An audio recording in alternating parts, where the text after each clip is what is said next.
Eusko ikaskuntza, udan egoikoetxea.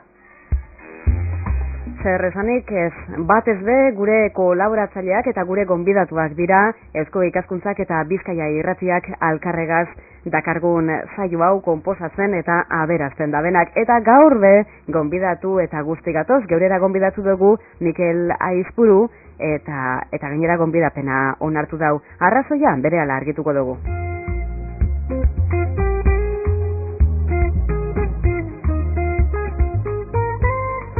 Lau urtez lanean ibili eta ostean eskuartera dakarzkue lana. 629 orrialdetako lana da. Ahozko iturria, kronologia, eranskinak DVD-a, horrek dira liburuaren amaiera aldera aurkituko ditugunak. Hasieratik hasteko asmoa daukagu, artxiboak, dokumentazio zentruak bide batez aitatuz. Eta zein dan honen izenburua titulua? Gerra Zibilak Euskadin eukieban bilakaerari buruzko iturri dokumentalen eta bibliografikoen gida. Eusko ikaskuntzak dakarzkona da. Historia eta geografia sailean aurkituko dugu. Epealdia hauxe 1936, 1939.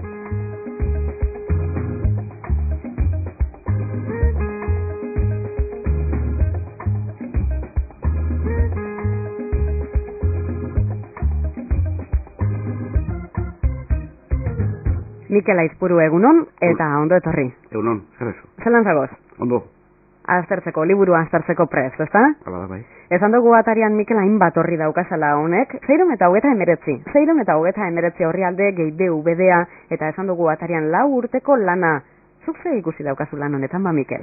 Bueno, nik bigarren mailako zer ikusi daukaz, ni naiz, liburua egin dute 6 lagunen artean, eta beste 28 lagunek lagundu egin diegu. Eta ni naiz 28 horietako bat. Baina ondo ezagutzen duzu lana, zezuk gainera, Gerra Zibila lehenago be, artean be aztertu izan duzu.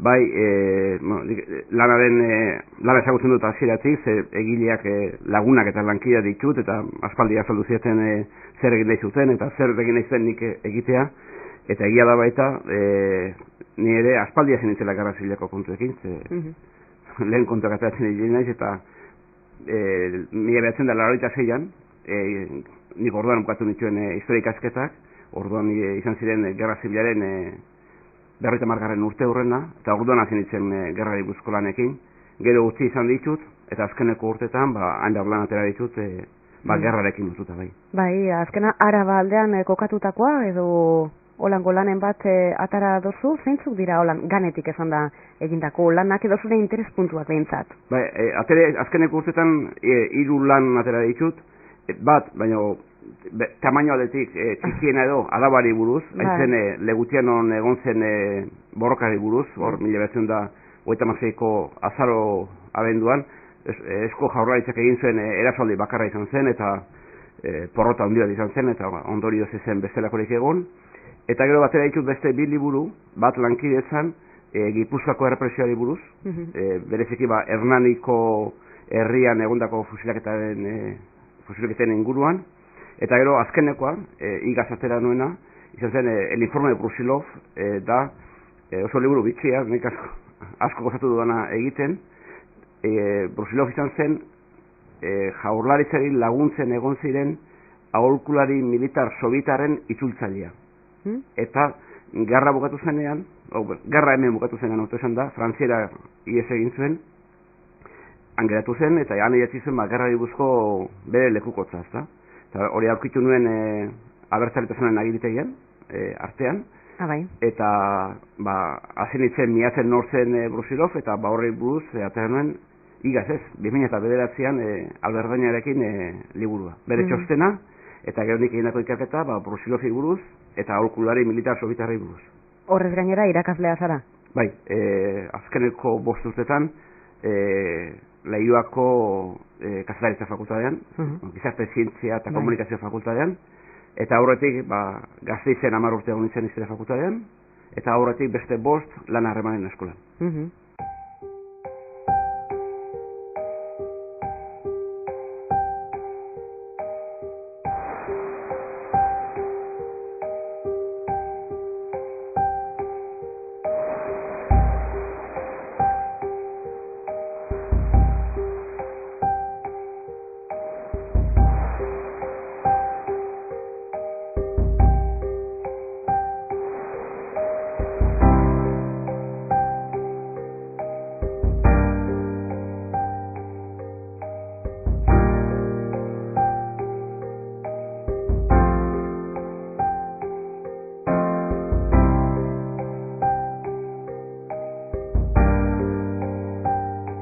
batera eta bestera, eta oraingoan be 28 kolaboratzaile obren artean, esan dugu 6 egile daukazala honek lan honek. Egia esan, Mikel, 7 markadaren ostean gertaera horrek geure historiaren atal dira, ezta, eta azkenean geure errealidadearen oso gai. Badago zer aztertu oraindik be?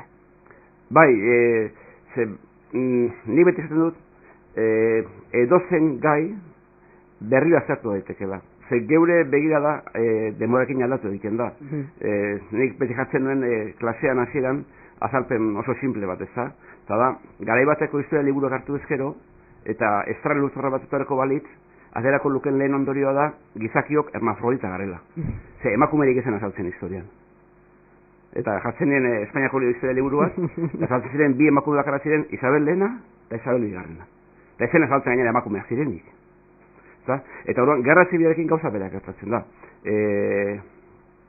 Franco hil ondoren eta gaia askatasun gehiagorekin azertzeko una heldu zenean, interesguneak eta eskurak ere dituen informazio iturriak batzuk ziren, eta gainera nahiko mugatuak. Eta denbora pasatu dela, gai interesguneak aldatzen joan dira, eta eskura dugun informazioa normalean asko aberaztu da. Ze garai duela, ni hasi nintzenean, 86an gai hauek aztertzen, artxibo publiko gehienak itxita zeuden. Itxita zenera, Espainiako lege markatzen dituzte epe batzuk dokumentazioa konsultatzeko, eta horren ezinezkoa zen dokumentazioa konsultatzea. Eta gaur egun, ia 30 urte pasatu dira, informazio publiko ia guztia ikusi daiteke kakotzen artean arrazoirik gabe, eta Elizaren kasuan, liburu honetan bertan aipatzen da, Vatikanuak ireki ditu garaiatzako bere artxiboak, eta hori ere ikusi daiteke, eta duela 10 urte, duela 5 urte, hori ezinezkoa zen. Orduan, gure begira aldatu egiten da, gure gizarte aldatzen delako, eta kasu honetan eta beste askotan, eskura ditugun informazioa ere aldatu egiten da, eta horrek ezinbestean laguntzen digu, beste modu batera aztertzea, gai bera. Eta behar bada 10-15 urte barru, norbait etorriko da gerra zibila aztertzea, eta beste ikuspegi batetik egingo du, ezta? Historiaren zereginen arteko bat eta historialariena horixe da, ezta? Iturriak eskuratu, zehaztu eta aztertu. Bai, askotan esaten da, hor dago esaldi bat, kazetari batek bere iritzia edo bere informazioa egun batetik bezala eman behar duela, ezta? Eta historialariok aldiz, behar bada urtea pasatzen ditugula, informazioa kontrastatzen eta aurrera ateratzen, ezta? Eta historia lantzeko behar da ez bakarrik iritzi bat ematea, baizik eta itzuri oinarritzea, ezta? Eta horretarako informazioa edukitzea eta alik eta informazio oparon edukitzea ezinbesteko da. Eta gainera herri bat ezagutzeko iragana aztertzea be ezinbestekoa. Bai, ez da egia, badago beste esaldi topiko bat, historia errepikatu egiten dela, ezta? Historia ez da errepikatzen, baina askotan antza handia dauka, momentatzen kasatzen dena, iraganean kasatu denarekin, ezta? Eta orduan, iragana modu bat edo bestera beti azaltzen da. Askotan azaltzen da. Mikel, konta eguzu, zein eratara hartu duzu parte lan guzti honetan? Badago nondik ibili, bere atala taukaz, konta eguzu apur bat, zelan ibili zaren? Bai, nire ekarpena simple izan da. Aipatu dizut lehen, el informe Brusilov, eta ni hasi nintzenean aztertzen Kostan Brusiloven bizitza, berak utzitako arrastetatik jakin nuen, Euskal Herria etorri horretik Espainian ibili zela, eta Espainian etorri horretik bere esanetan Pragan ibili zela. Eta horretik Konstantinoplan. Brusilov egiez egin zuen Errusiatik iraultzaren garaian, Leninen garaian, eta munduan zehar ibili zen Bilbora heldu horretik. Eta orduan, bere arrastoan heldu nintzen Ginebrara. Ginebran dagoelako Nazioen Elkartearen egoitza, eta hor dago errefuxiatuei buruzko bulego bat, oraindik zoritxarrez martxan dagoena eta lan asko duena, eta Gurutze Gorriaren bulegoa, eta OIT, Organización Internacional del Trabajoaren bulego nagusia. Eta hiru erakunde horiek oso agiritegia handia dituzte. Eta Brusilovi buruzko arrastoa niatzen ibili nintzen, lortu gabe, zoritxarrez, eta orduan, nolabait ezagutzen dituen artxibo horiek. Eta orduan, Jose Luis de la Granja eta Santi Paulo lanaren zuzendariek eskatu zidaten, hain zuzen, azaltzeko, ze ezaugarri zituzten artxibo horiek, ezta? Nazio elkartearenak, gaur egungo Nazio Batuen aurrekaria izan zena, eta Gurutze Gorriarenak. Eta horren, nik horaz aldu du, ze agiritegi dauden, Nazioen elkarteko agiritegian ez dago gauza handirik Euskal Herriari buruz, bai Espainiako gerrari buruz, eta Gurutze Gorriaren artxiboan, badago gehiago ze gerra hasi zenean jende asko atxilotu zuten, bai errepublikarrek eta bai frankistek, eta zenbait momentutan elkarrizketak egon ziren atxilotuak trukatzeko. Frankistek atxilotutakoak ona ekartzeko edo Frantziara bidaltzeko, eta alderantziz, kasu honetan Bizkaian atxilotutako bereziki emakumeak Frantziara eta Frantzitik Espainiara ekartzeko, ezta? Eta Gurutze Gorriak egin zuen bitartekaritza lana. Eta orduan, horri buruzko informazioa, Ginebran dago. Iñaki Sagasti, senatore jeltzaleak, guztiak aldo ditzen ditut, igez, edo 2009 behar bada, hain zuzen, ateratzen liburu bat, horri buruz. Gurutze Gorriaren ordezkaria zen Marcel Junot izeneko gizon bat, eta bere txostenak eta eskuetu zituen, eta liburu polit bat egin zuen horiei buruz.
Hori guzti hori zelan aztertu duzu, lehen esaten izan duzu, gaur egun artxibategietara sartzeko ez dagoela ezelango mugarik, konbatxo artean izan duzu, Mikel? Bai, bueno, agiritegiak mundua dira, ezta? Eta orduan, oso mundu desberdina dira. Adibidez, konbatxo zerbaitek jarri ditut?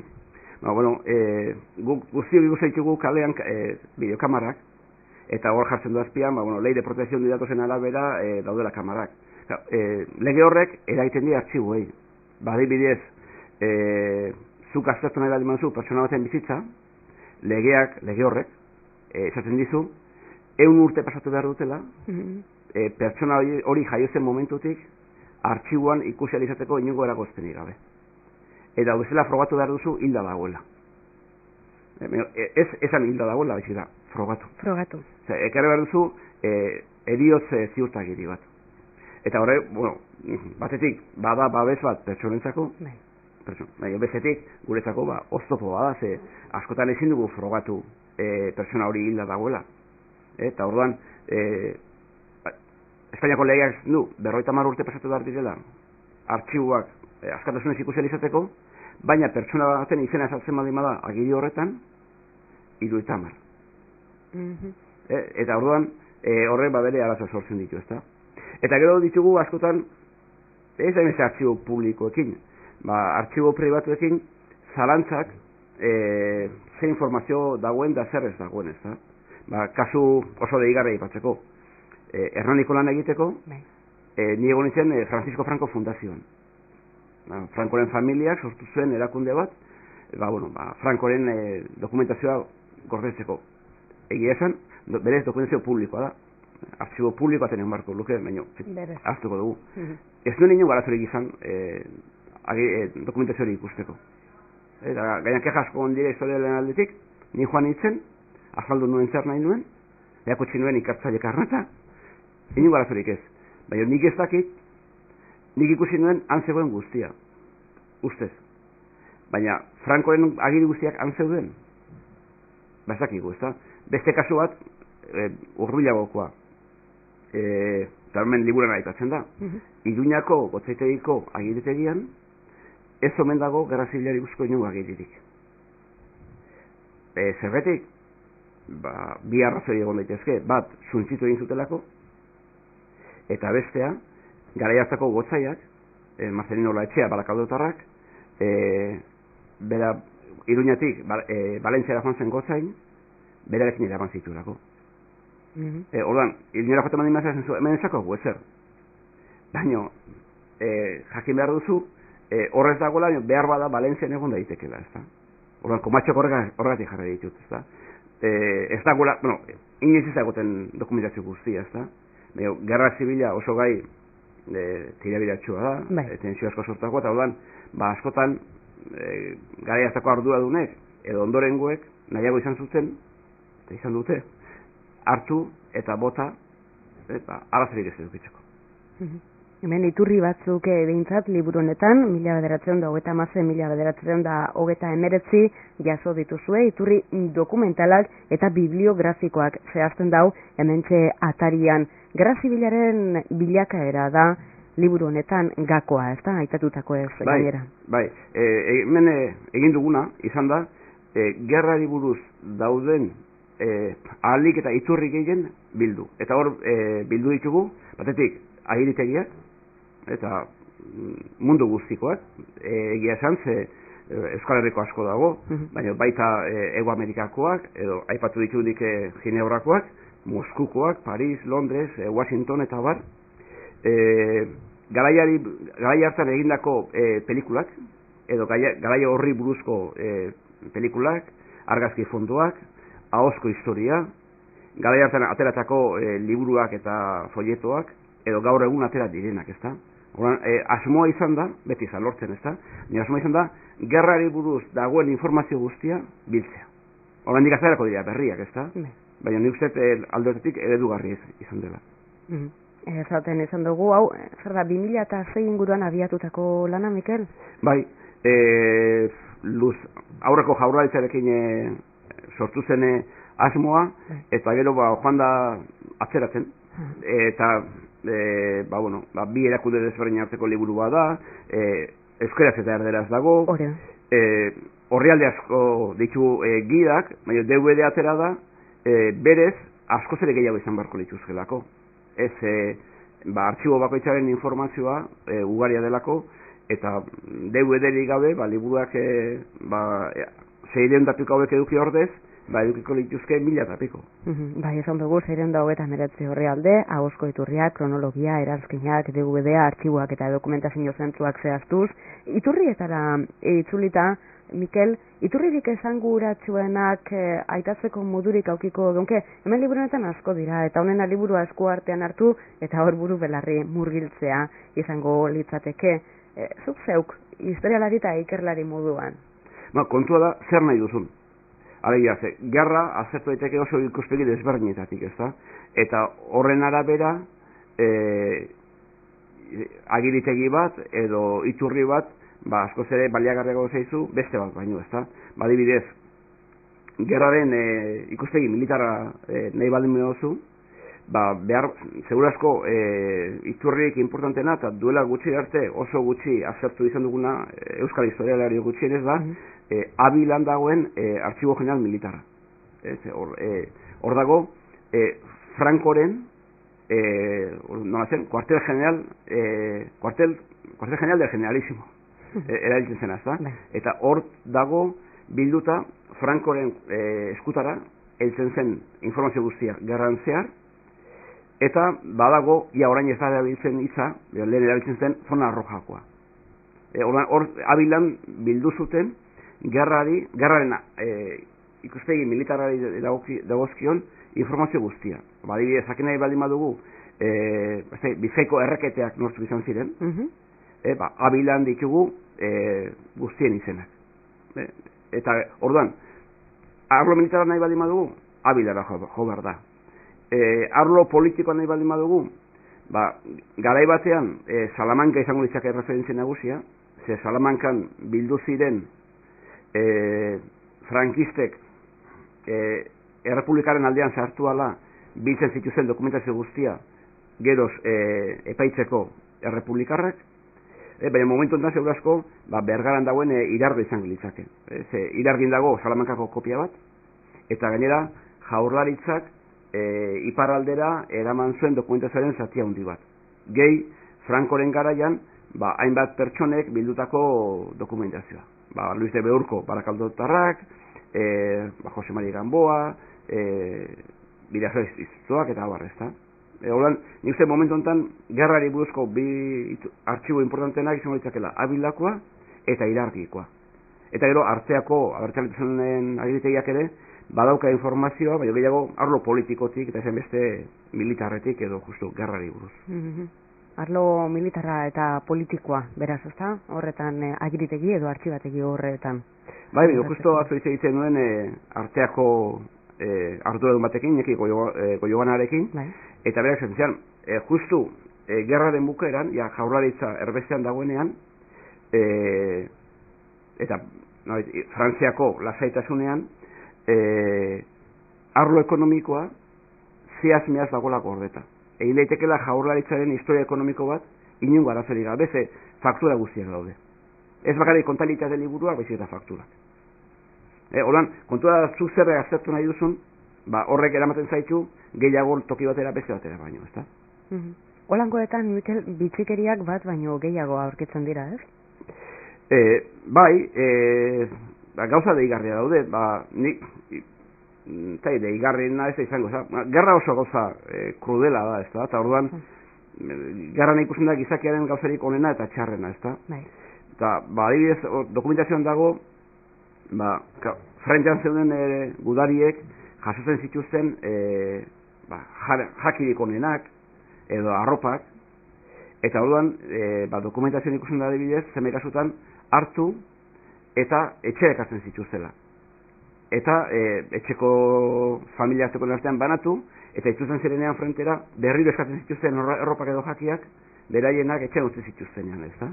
Eta horako miseriak ere ikusten dira kontrakoak, ez da? Borrokan jotake ibiltzen direnak.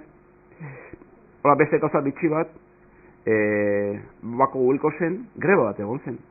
Gerrak iraun zen bitartean, langileak momentu batean esan zen, baldintza batean ezin dugu lan egin, eta greba labur bat egon zen. Batzuan pakea egon zela gerra garaian, ez da? Eta orduan, badago informazioa, gauzak ez zirela hain lasaiak izan hemen ere, ez bakarrik frentean, atzean ere, ez da? Eta zuek lan oneri ze balio emoten deutazue, hor utxune bat ikusi zen duen, behar izan bat, esaten izan dugulan historia bizirik dagoala, ez da geure realidadea den moduan? Juzet, esan dugu, aurkezpenean esan zuten Jose Luisek eta nik uste dara zeditula da, erreferentzia bat, gure gizarteak asko baloratzen du berria dena. Etengabe eskatzen digute berritzea. Eta orduan, historian berritzeko, esan dakoa, edo begira berri bat izan behar duzu, edo iturre berri bat, ez da? Eta, bia horiek lortzea, kosatu egiten da. Berrikuntza ez etortzen berez. Orduan, liburu hau eskura edukitzea, da modu bat errazteko bilaketa hori. Zase, duela urte batzuk, ez genuen pentsatu ere egingo, behar bada, gerrari buruzko iturri garrantzitsu bat Moskun dagoenik. Zer lehen aipatu dizut. Hemen egon ziren, hainbat aholkulari militar sovietar, eta hoien arduradunak antza, egunero, bilatzen zuen Parisera eta Parisetik Moskura, txosten bat, kontatuz, egun horretan sekretatu zen. Ez bagare sekretatu zen, baina zergatik gertatu zen, eta ze aldaketa egin barko ziren. Eta hor, behar badan horretik nahi badimadu egin, hori gerrari buruzko ikuspegi berri bat, Moskura jo beharko luke, eta Errusiera ikasi. Bide batez, txosten egin Errusieraz daude, ez da? Eta orduan ikusten duzu, hori jakitziak, behar bada norbait animatu dezake, begira, ni badakit errusiera pizka bat, gaur egun hemen jende asko daki hizkuntzak, ezta? Bai. Eta, begira, hor izan daiteke gai bat, ezta? Moskura edo artxiboaren zati bat Madrilera ekarri dute, eta orduan, lehen baino askoz ere itzurri gehiago izango ditugu, eta liburu hori esker jaingo ditugu ez guztiak, baina asko zeintzu diren. Esaten izan dugu, Jose Luis de la Granja eta Santiago de Pablo izan direla lan honen zuzendariak, laguntzaile edo kolaboratzaile talde handia ibili zarie, eta gura dagoenak eskura dauka liburua, ez da, Mikel? Bai, hori da, nik Durangone ia ikusi nuen, egizan nik eskuran eduke horretik ia Durangone zegoen salgai, eta edozein edo, liburu denda handietan lor daiteke, eta bestela, nik Jaurlaritzan edo Eusko Ikaskuntzan eskatuz gero, arazorik gabe lortuko dela. Mikel Aizpuru, sinatu zenke agortu dugu denporea. Bueno, asko hitz egiten dut. Eta guk gustura entzun eta bide batez gainera ikasi estimatzen da, hemen Bizkaia Irratiaren sintonian, Eusko Ikaskuntzagaz elkarlanean osotzen dugun saio honetara aurreratu izana, orain gonbidapena egingo dugu, interesik eduki ezkero behintzat, liburua ezagutzeko gonbidapena, hortxe dago Sorrialde guztiak eta DVD-a, gura dauan guztiarentzako, eta zuri, Mikel, eskerrik asko geurean egoteagaitik. Zuri. Eta alikonduen jarraitu. Zaituko gara.